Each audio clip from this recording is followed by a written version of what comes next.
They say the desert doesn't keep secrets. They're wrong. It buries them. Under a sun so hot it can boil the truth right out of a man's soul. For Josephine Gable, the desert was supposed to be a new life, a promise made by her husband, Jedediah, before the cholera took him and turned their dream to dust. Now her own family, the only people she had left, were leaving her to be buried too. Her story should have ended right there, in a shallow, rocky ditch with a broken leg and a broken heart. Another forgotten soul claimed by the unforgiving land. But her story wasn't over. It was just beginning. The last thing she heard clearly was the squeal of wagon wheels, a sound that meant life, a sound that was fading away.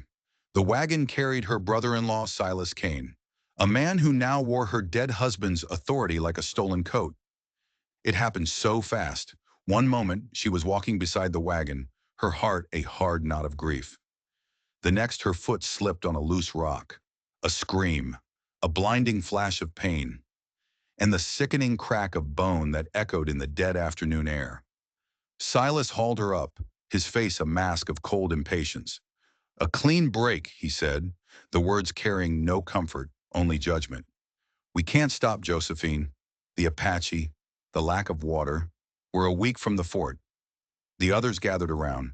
Their faces were full of pity, but behind the pity was something stronger. Fear, raw, animal fear. A woman named Martha offered a strip of cloth for a bandage, her eyes kind. But Silas was the leader now. "She'll slow us to a crawl," Silas hissed, his voice low and sharp. "We'll all die out here for one woman." He looked down at Josephine, his eyes as cold and gray as stones at the bottom of a frozen river. He used her husband's name like a knife. "Jedediah would have wanted us to save the children." A lie, a venomous lie. Jedediah would have carried her on his own back, but Jedediah was gone, and this cruel, ambitious man stood in his place. Josephine begged, not for herself, for the memory of the man they both claimed to love. "Silas, please, just a day, to set the bone." "A day is a lifetime out here," he snapped. He ordered them to leave her a half-empty canteen, a single hard biscuit, and the thin blanket from her marriage bed. It wasn't mercy, it was a performance, a way to quiet the guilty whispers in the other's souls. He was leaving her to die, but with the appearance of charity. She watched them go. She saw Martha look back, her face a painting of helpless sorrow, before her own husband, Daniel, pulled her away. Then there was only the sound of Silas urging the mules on, and a silence so deep it felt like the end of the world. Hours crawled by. The sun hammered down. The pain in her leg wasn't just pain anymore. It was a living creature, a thing with teeth, gnawing its way up her body. Thirst was a shard of glass in her throat. She tried to drag herself toward a sliver of shade, but the agony was a black curtain that fell over her eyes. She collapsed in the dust, a dry, rasping sob catching in her throat. Her fingers found the small, tarnished, silver locket around her neck. Jedediah's wedding gift. Inside, his kind eyes looked out from a tiny painted portrait. "Oh, Jedediah," she whispered to the dust and the heat. The promise of a new life was as dead as he was. Her future was this ditch, this merciless sun. As dusk painted the sky in shades of blood and bruises, the desert's cold heart began to beat. The heat fled, replaced by a biting chill. Coyotes began their lonely, yipping chorus. She knew other things would be moving in the dark. She was no longer a wife, no longer a pioneer. She was just meat, waiting. She closed her eyes. The image of Silas's cold face burned into her mind, and she prayed for the end to come quickly. But she wasn't just praying for death. As she drifted into a fevered haze, a single sharp thought cut through the pain. The rock she'd tripped on, it hadn't been loose. She remembered the way it sat, wedged into the path. And she remembered something else. Just before their wagon reached that spot, Silas had ridden ahead. He dismounted, fiddled with something on the ground, and then waved them on. It wasn't an accident. It was an execution. The world had become a blur of pain. Sun up, sundown, thirst, fever. Josephine had given up. The fight had been baked out of her. Above, a vulture circled. Patient. It knew the desert always wins. This was the end. Then a shadow fell over her. Not the fleeting shadow of the vulture. This one was solid. It stayed. Her first thought was a predator, a mountain lion. She flinched, a pathetic little twitch. Slowly fighting through the fog of her delirium, she forced her eyes open. A man stood over her. He was tall, lean, built of whipcord and leather. His skin was the color of the sun-baked earth. His black hair was tied back with a simple thong. He wore buckskin leggings and his chest was bare except for a small medicine bag. His face was all sharp angles and high cheekbones. But his eyes held her. They were dark, intelligent, and they missed nothing. He held a bow in one hand, a quiver of arrows slung over his back. Apache. The words screamed through her mind. A lifetime of campfire stories, of whispered warnings about merciless warriors, crashed down on her. She was dead either way. He knelt, moving with a silent grace that was almost supernatural. He didn't look at her like a man looks at a woman. He looked at her like a tracker looks at a sign, reading the story of her predicament. He reached for the empty canteen, shook it, and his lips tightened. She tried to speak, to plead, but only a dry croak came out. His eyes moved from her face to her grotesquely swollen leg. He saw the torn dress, the single blanket, the pathetic biscuit. He saw it all. He saw a person who had been left behind. In this land, that was the greatest sin. He stood, and for a heart-stopping moment, she thought he would walk away, just like Silas. But he went to his horse, a scruffy Mustang waiting patiently in the shade. From a pouch, he took a water skin. He knelt again. Supporting her head with a hand that was surprisingly gentle, he tipped a few drops of water onto her cracked lips. It was the most beautiful feeling she had ever known. He did it again, slowly, patiently, bringing her back from the edge. When she could finally swallow, he spoke. The words were in his own tongue, low and resonant. She shook her head, not understanding. He turned his attention to her leg. His touch was professional, detached. He examined the break with a practiced eye. After a moment, he looked at her and spoke a single, heavily accented word in English. Alone. The word broke her. It contained everything. The betrayal, the pain, the hopelessness. Hot tears finally carved clean paths through the grime on her face. She nodded. The scout watched her, his face unreadable. He could leave her. She was a white eye, an enemy. Her people were driving his people from their lands. Helping her was a risk. But he had seen the vulture, and he had seen the wagon tracks, straight and true, heading east. No sign of a camp, no sign of a struggle. He recognized the cold, deliberate cruelty of it. He knew what it was to be an outcast. His name was Taza, and he walked a lonely path. He sometimes scouted for the army, which meant he wasn't fully trusted by his own people. He saw in her not an enemy, but a reflection, a fellow solitary soul. With a sigh that seemed to carry the weight of the mountains, he made his choice. He began preparing a splint from the branches of a creosote bush and strips of leather. He worked in silence, his movements efficient, sure. Setting the bone was an agony that tore a scream from her raw throat, but it was quick. He bound the splint tightly, his hands firm. Then he looked at her, his dark eyes seeming to weigh her soul. I am Tasa, he said, the English words slow and deliberate. You come. He lifted her with an ease that shocked her. The world spun, pain flared, but he held her steady. He placed her on his horse, then mounted behind her, his body a solid, warm shield at her back. As the horse moved, carrying her away from what was meant to be her grave, Josephine leaned back against the Apache scout. She didn't know where she was going. She didn't know if she was a prisoner or a patient. She only knew that the man her people called a savage had shown her a mercy her own family had denied. But as they rode, Tassa's hand brushed against the locket at her neck. He paused. He didn't open it.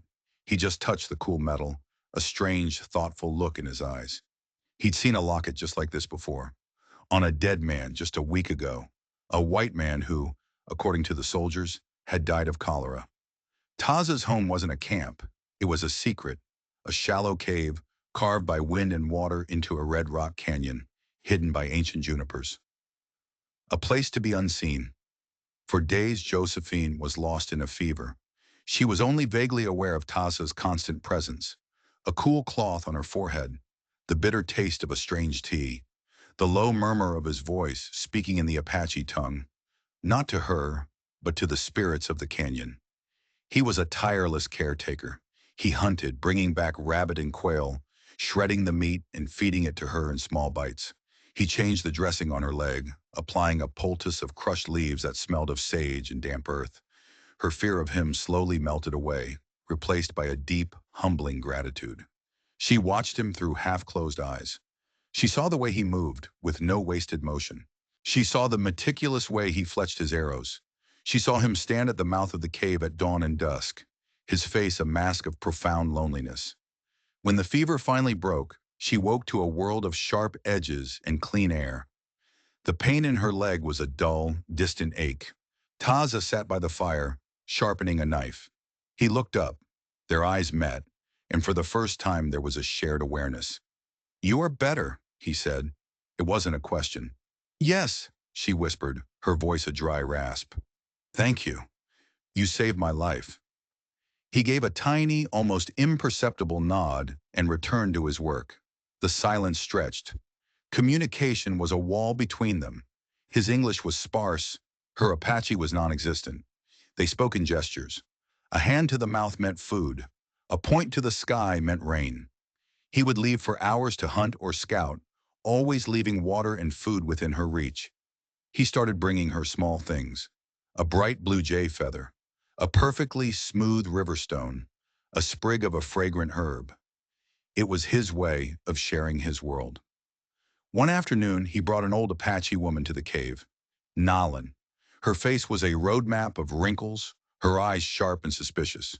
She looked at Josephine's pale skin and fair hair with open distrust. She and Taza spoke for a long time. Her voice was sharp, questioning. His was low and steady. Nalin examined Josephine's leg, her touch rough but knowledgeable. She applied a fresh, pungent poultice, then left with a final, disapproving glare. "She does not like me," Josephine said quietly. Taza stared out at the canyon. "She does not trust what she does not know. My people have been hurt by yours." The simple truth of it silenced her. She was the face of the enemy he had saved. As her leg healed, she made herself useful. She mended his shirt. She learned to grind mesquite beans into flour. She tended the small, smokeless fire he had taught her to build. She was becoming a part of this place, but Taza was becoming more distant. He would watch her, a strange conflict in his eyes. He would disappear for longer stretches. He was troubled. One evening he returned to the cave later than usual. He wasn't carrying fresh game. He was carrying a worn leather satchel, one he hadn't had before. He sat by the fire and didn't speak for a long time. "The man," he said finally, looking at her intently, "the one in your locket, your husband." "Jedediah," she whispered. "He died. On the trail." "Cholera," Taza said. It wasn't a question. It was a confirmation. The soldiers said cholera. A cold dread trickled down Josephine's spine. How? How did you know?" Taza opened the satchel. Inside was a dented tin cup, a worn Bible, and a thick, folded letter. Jedediah's things, the things he had been buried with.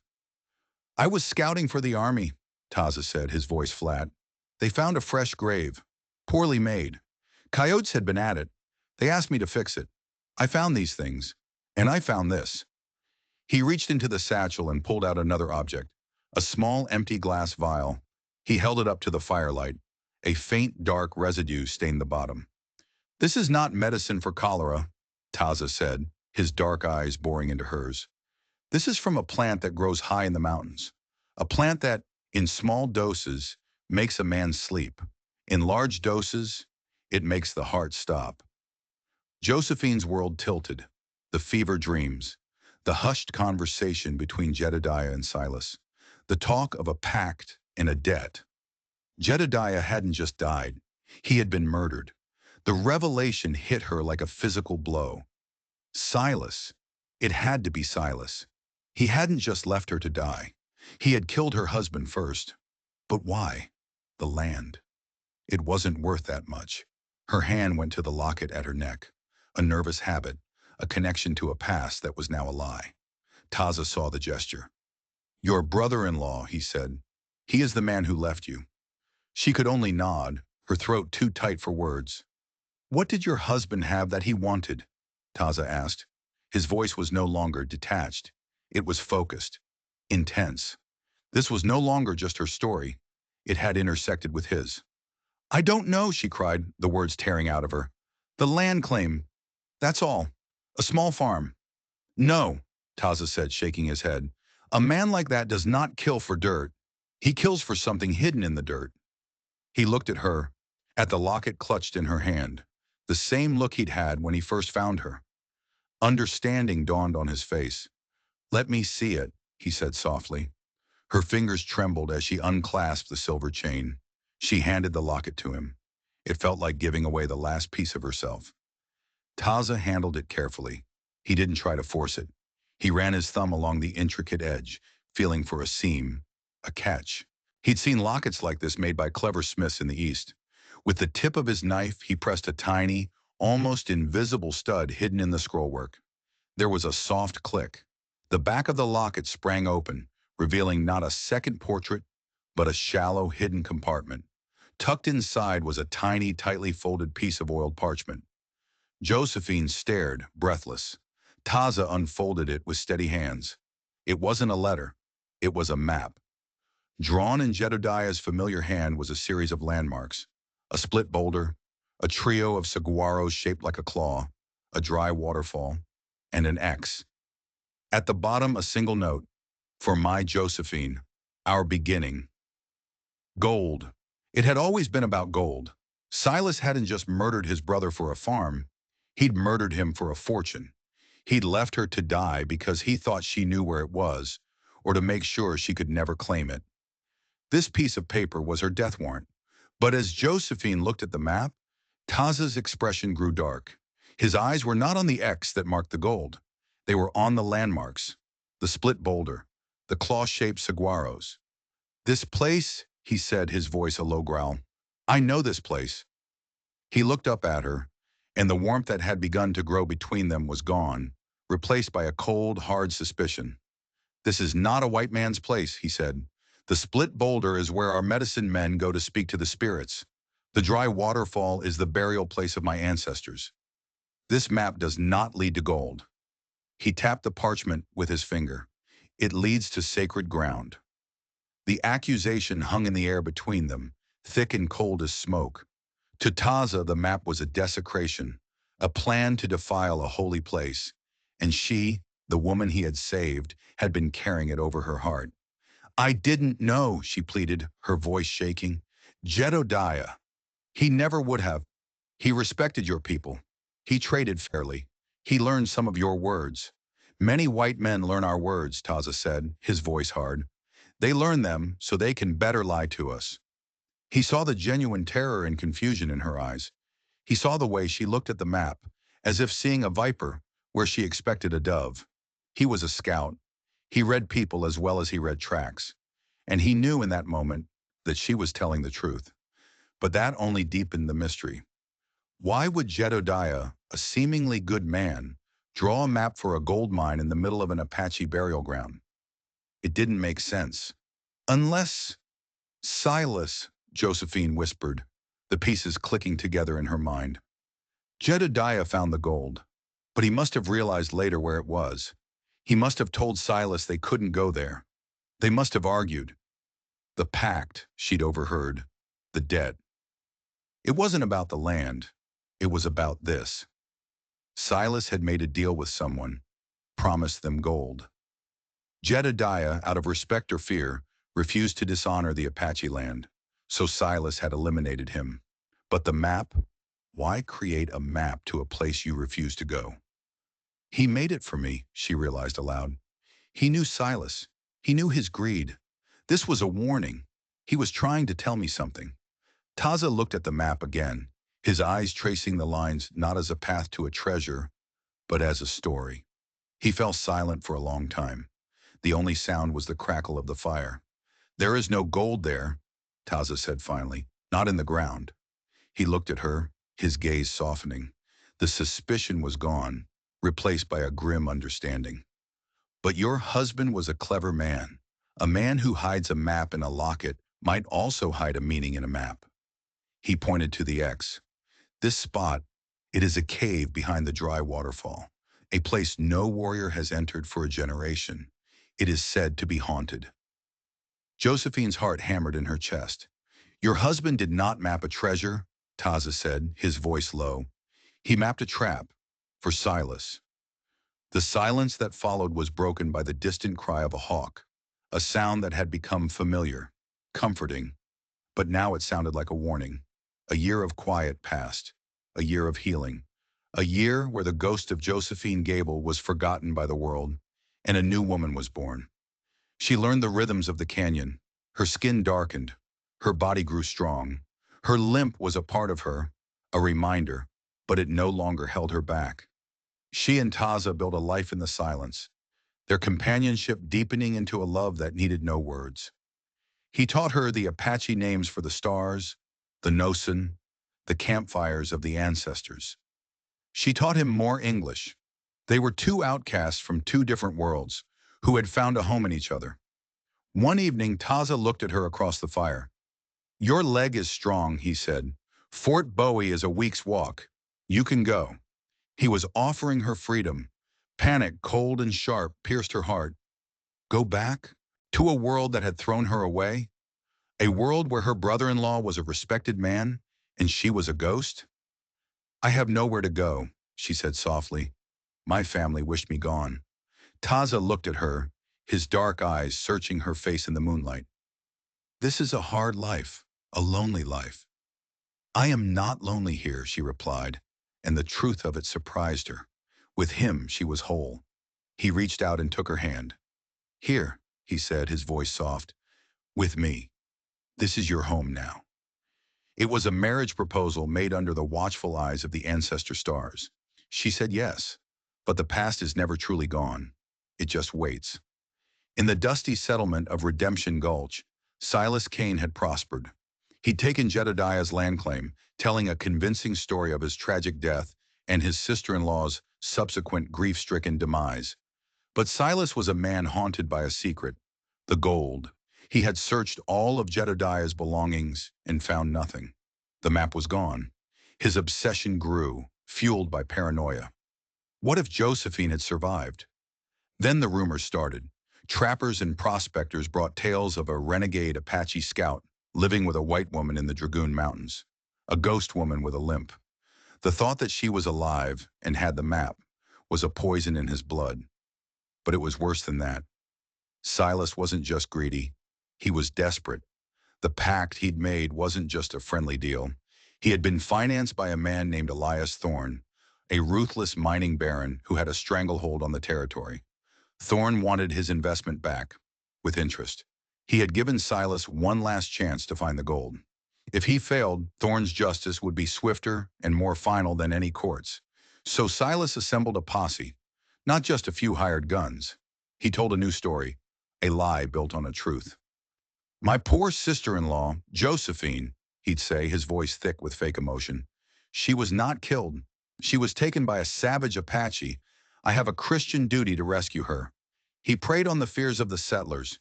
He recruited two vicious guns for hire, Cortman and Beale, and he went to Daniel Peterson, the husband of kind-hearted Martha. Daniel was a man drowning in guilt over leaving Josephine behind.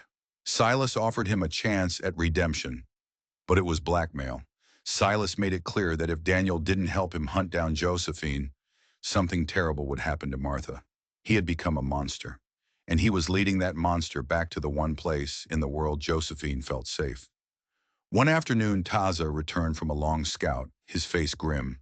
Riders, he said, 4 of them, white men. They move like they are hunting, but not for deer. A cold knot formed in Josephine's stomach. Taza looked at her, his eyes filled with a sad certainty. The past does not forget, Josephine. Someone is looking for you. That night, Taza revealed his own secret, the reason he walked a lonely path. He had been tracking Silas, not for Josephine, but for himself. The vial of poison he'd found on Jedediah's body was from a plant so rare it only grew in one specific place, a place known only to Taza's clan. It was a poison used in their most sacred and forbidden rituals. Someone had stolen it. Someone had violated their holy ground. Taza had been cast out by his own people, tasked with finding the thief and restoring his honor. Silas hadn't just murdered Jedediah. He had committed a sacrilege against Taza's people. Now their two paths of vengeance had become one. For 2 days Taza shadowed them. He moved like a spirit along the high ridges, a ghost watching the clumsy progress of the men below. His reports were brief. They have found the creek. They follow it. They are slow, but they are certain. Josephine prepared for a war she never wanted. She sharpened knives, filled water skins, packed dried meat. The fear was a cold stone in her gut, but she moved with a new purpose. She was not a victim waiting for the end. She was a warrior defending her home. On the third morning, Taza returned as the sun bled over the horizon. They will be at the canyon mouth by midday, he said. The horses cannot make the trail. They will come on foot. He looked around the cave, the sanctuary that had saved her. We will not be trapped here. His plan was deadly simple. They would abandon the cave. They would use his knowledge of the labyrinthine canyons to lead Silas into a trap. Not just any trap, the trap Jedediah had mapped. A home is a person, Josephine, Taza said gently, seeing the sadness in her eyes as they left the cave. Not a place. They moved with speed and silence, the hunted becoming the hunters. They reached the dry waterfall with time to spare. The place on the map. It was a sheer cliff face, stained black with the memory of water. At its base, hidden behind a curtain of petrified vines, was the dark mouth of a cave. The air here was heavy, cold. It felt ancient. This is Windtalker's choke, Taza whispered. The breath of the ancestors is said to flow from this cave. He pointed to a narrow ledge high up on the canyon wall opposite the cave. You will hide there. Do not show yourself, no matter what you hear. He handed her his knife. Only if they pass me. He then slipped into the darkness of the cave, disappearing completely. He was not just laying a trap. He was using the mountain's spirit as his weapon. The wait was agony. Then she heard them. Boots on gravel. Voices. Silas came first, his face flushed with greed. Behind him the two hired guns, their rifles ready. And last, Daniel Peterson, his face pale with fear and shame. The tracks end here, Silas commanded. Spread out. She's in that cave. I can feel it. Cortman and Beale raised their rifles, pointing them into the black maw. Josephine! Silas bellowed, his voice echoing off the canyon walls. Come on out! I've come to rescue you! Silence. Don't make me come in there. Suddenly, a voice came from the darkness. Not Taza's voice. A voice that was low, distorted, seeming to come from the rock itself. It spoke in the Apache tongue, the words ancient and powerful. Cortman and Beale exchanged nervous glances. It's just the scout, Silas snarled, though a flicker of fear showed in his eyes. He's trying to spook us. He took a step toward the cave. An arrow hissed out of the darkness and buried itself in the dirt an inch from his boot. That's it, Beale shouted and opened fire, spraying bullets into the cave mouth. The ricochets screamed like angry spirits. When the shooting stopped, the silence was absolute. You got him, Cortman said, a nervous tremor in his voice. Silas smiled, a cruel, triumphant twist of his lips. Good. Daniel, you and Cortman go in. Find her. Beale, you stand guard. Daniel looked like he was going to be sick. Silas, Go! Silas ordered, shoving him forward. As Daniel and the gunman cautiously entered the cave, Beale stood outside, his rifle pointed at the entrance. He never saw Taza emerge from a crack in the rock behind him. It was over in a second. A hand over his mouth, the cold steel of a knife across his throat. Taza lowered the body to the ground without a sound. From inside the cave came a sudden scream of terror from Cortman, cut short abruptly. Then another strangled cry. Daniel Peterson came stumbling out of the cave, his eyes wide with horror, his hands empty. He's not in there, he gasped. It's just bones. Skeletons. Silas stared, confused. What are you talking about? It's a burial cave, Daniel whispered, trembling. He was never in there. At that moment, Taza stepped out from behind a boulder, holding his bow. He had Cortman's rifle slung over his shoulder.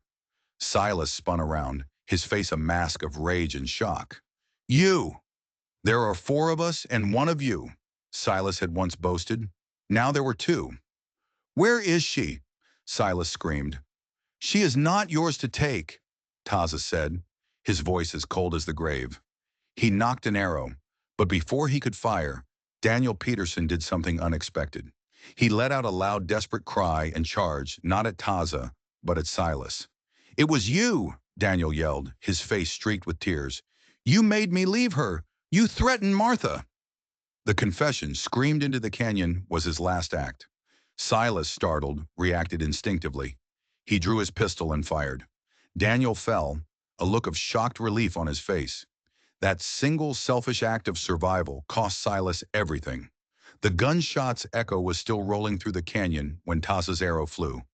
It struck Silas in the shoulder, spinning him around and knocking the pistol from his hand. He cried out in pain, stumbling back. And then Josephine stepped out from her hiding place on the ledge, Taza's knife in her hand. The look on Silas's face was a masterpiece of terror. He saw her, not as the weak woman he'd left to die, but as an avenging angel, flanked by an Apache warrior. He looked at the dead men. He looked at the arrow in his shoulder. His greed finally shattered, replaced by pure primal fear. He turned and ran, scrambling, slipping, a pathetic, broken man fleeing the ghosts he had created. Taza raised his bow to send another arrow after him, a final act of justice. No, Josephine said, putting a hand on his arm. Let him go. Taza looked at her, confused. Let the desert have him, she said, her voice hard as stone. Death is too quick. Let him live with what he's done. Let him live with what he's lost. For they both knew the truth Jedediah had hidden in his map. There was no gold.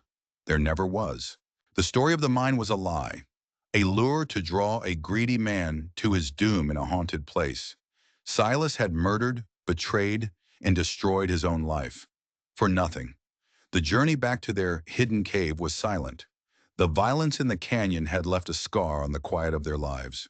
Daniel Peterson was dead, a man who had found a moment of courage at the very end. They buried him under a pile of stones, a small act of grace for a man who had lost his way. Silas was gone, swallowed by the wilderness. He would not survive long. The desert he had used as a weapon would now be his tomb. Back in their sanctuary, Josephine tended to the deep gash on Taza's arm, sustained when he dealt with the second gunman in the cave. He will tell others, Taza said, his voice low as she bound the wound. If he lives long enough, he will say, I hold a white woman captive. Soldiers will come. The peace they had fought for was already gone. Their home, their sanctuary, was no longer safe. Then we leave, Josephine said, the decision coming to her with absolute clarity. We go north, deeper into the mountains, where they will never find us. Taza looked at her, his dark eyes searching her face. You would do this? Leave everything again? There is a fort, your people. You could be safe. My people left me to die, she said, her voice firm. You are my people now, Taza. You are my home. She took the locket from her neck. She opened it, looked one last time at the kind face of her first husband, a man of quiet courage. Then she looked at the map, the beautiful, clever lie he had created. She held it over the fire. The parchment curled, blackened, and turned to ash. The last ghost of her old life was gone. A slow smile touched Taza's lips. The gold was a heavy stone, Josephine. Now we are free. A week later, a patrol of cavalry rode through the canyon mouth, just as he had predicted. They moved with the slow certainty of men following directions. Silas, in his last desperate act, must have found them before the desert claimed him. But the soldiers found nothing. No white woman, no renegade scout, only a silent, empty canyon that kept its secrets well. That night, under the cover of darkness, Josephine and Taza left for good. They traveled light and fast, moving north toward the high, rugged country where the peaks touched the clouds. It was not a flight of fear. It was a journey of hope. They weren't running from something. They were running to something, a future they would build on their own terms. Years later, whispers would drift down from those mountains, tales told by trappers who had gotten lost in the high country, tales of a hidden valley where the Chiricahua, who had refused the reservations, lived in peace. They said this hidden community was protected by a spirit, a ghost woman with a warrior's eyes, and an Apache scout who moved like a shadow. They said this woman had a wisdom of the earth that was not her own, and that the scout's honor had been restored tenfold among his people. Josephine had come west seeking a plot of land. She had lost everything. But in the heart of the wilderness, she found something more valuable than gold. She found her own strength, and she found a love as true and as wild as the land itself. Their story became a testament, a reminder that your family isn't always the blood you're born with. Sometimes it's the people who show up when everyone else has walked away. Theirs was a life built from the ashes of betrayal, forged into something stronger and truer than any promise of gold. If this story of survival and redemption resonated with you, show your support by hitting that like button. Share it with someone who appreciates a tale of true grit. And most importantly, don't forget to subscribe and turn on notifications for more stories that dig up the hidden history of the American West. Let us know in the comments below, what do you think happened to Silas? Until next time, stay safe and never underestimate the power of the human heart to endure.